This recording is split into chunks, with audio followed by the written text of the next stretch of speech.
Welcome into Most Valuable Podcast. I am Sean Anderson. We're previewing the Pittsburgh Steelers season. We just did the AFC North. I'm probably the third video now because we got the Bengals coming up tomorrow. So if you do want to watch that video, subscribe to our channel so you do not miss it out. And if you do want to see our actual predictions for these teams, you got to vote in the survey down below because that's going to tell us who you want to see first. If you're a Pittsburgh fan, you want to see what our predictions of your Steelers is going to be this year, then vote in that survey down below because it's definitely going to be fun. And we actually don't make money off of it or anything. It's just literally just for you guys to get your content first. So you guys want just to give you what you want to see first. So down below in the link is that survey to check out the Steelers or to vote for the Steelers, vote for your Vikings, your Bears, whatever. But we're going to look into the Steelers, what they are bringing to the table for the 2016 season, how their draft really helped or hurt them. And first off, let's go into the first round. Artie Burns, I wasn't too high on him. I don't think he was that great of a pick. I think, he should have been a little later. I understand the need. The Pittsburgh Steelers, needed a cornerback, and he was a first round projected pick, but I didn't really like the player coming out. So, that was just really personal preference. If you liked him, and then great, you think you got a great pick there. I just personally did not think he was worthy of a round one value. I think he should have gone round two, but you filled the need with a cornerback. So props to you, Steelers. That was their big weakness was, a terrible pass defense. They were fantastic on the opposite side, throwing the ball down the field consistently. Ben Roethlisberger just looking like a video game at some games. And, the reason they really they struggled was that defense. That offense was great. Even with, Le'Veon Bell going down, D'Angelo Williams stepping up and being huge. So let's look at that offense first. If they can stay healthy, that line's been bruised and battered. Big Ben's always bruised and battered. You have Martavius Bryant going to be out the whole season for a suspension. Antonio Brown's a monster on the outside. But again, how many hits can he take until he gets hurt? Because this Steelers team has a bug. Le'Veon Bell going to be coming back, but can he stay healthy? D'Angelo Williams, he's getting older. I know he had a fantastic season last year, but he's still getting older. We don't know how his body's going to hold up. This offense can be fantastic. This offense can be a top 5 offense in the league, as it's shown. And with Le'Veon Bell coming back, if he can be a 1,000-yard rusher and Ben Roethlisberger, 4,000-yard passer again. This team can lead the league. In total yardage. This team can move down the field. It's really just staying healthy for this team. I love Big Ben. I love Antonio Brown. Sammy Coates is great. Le'Veon Bell, if he can stay healthy, he's one of the best backs in the NFL. You lose your tight end, but you're bringing in Ladarius Green from the Chargers, and he's a speedy tight end. And I think working with Ben Roethlisberger, that's really going to help him. And also that offensive line. Marquise Pouncey consistently goes down, but if he stays healthy, he's one of the best centers in the league. So this offense has a lot of potential. But again, it's that injury bug. How is that injury bug going to affect the Steelers this year?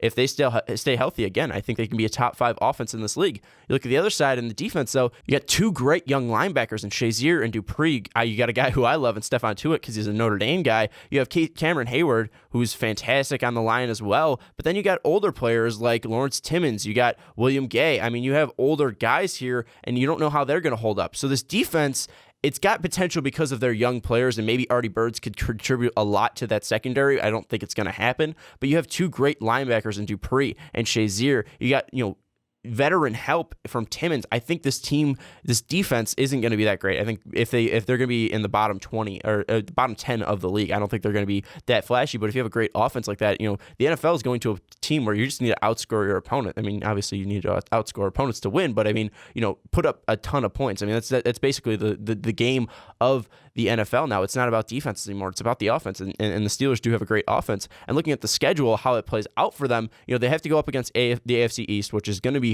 difficult mainly because you're going up against the Patriots. So, that's going to be a loss there because the Patriots are going 16-0.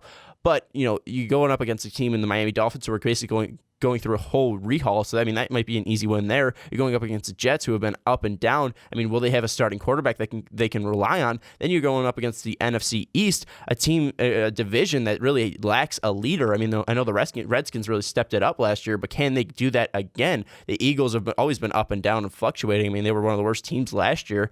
I look at the Steelers' schedule, and it's really going to be that tough AFC North they're going to have to go through. Can they beat the Bengals? Can they beat the Ravens, who are, again, battered with injuries? Well, if the Ravens stay healthy, can they beat the Ravens? The Browns made some smart moves. Check out Mark Weber's season preview. Can the Browns stay healthy? And the Browns have always, played the Steelers close. That's going to be a tough thing for the Steelers to do. But then again, you have a great coach in Mike Tomlin. So I look at this team, and I think they will be able to survive and possibly get another wild card spot in this year's season. If you do want to see our predictions, vote for your Steelers down below in that survey, or vote for your team in the survey down below, so you can see our predictions right away for your team. We do want to get those out as quick as possible. I think they're going to be coming late July, so stay tuned to our channel. Subscribe to our channel so you do not miss them. Like this video if you're a Steelers fan and you agree with what I said. If you're not a Steelers fan that disagreed with, if you are a Steelers fan that disagreed with me, comment down below and tell me why I am an idiot in the comments, because I know I don't watch. Do you even watch, bro? Those are great comments, guys. Keep them up. And if you do want to stay connected with us in a different way, you can find us on Twitter at Most Valuable Pod. You can find me on Twitter at Schwarbo. You can find us on Facebook at MVP Sports Network. You can find us on Patreon, patreon.com/Most Valuable Podcast. You can even check out our Patreon exclusive podcast. Patrons who donate $1 will get access to that exclusive podcast, and it's a lot of fun to record, and that one's monthly. So if you are interested in that, check that out. We're also on that brand new Snapchat thing. If you do want to check us out, that's at Most Valuable Podcast. But it's going to wrap up this video. It's not going to be the last time you're seeing me, because we're doing all of the divisions for the NFL season, for the previews and predictions. So keep up the support, keep up the comments, keep up the likes, and we will see you next time.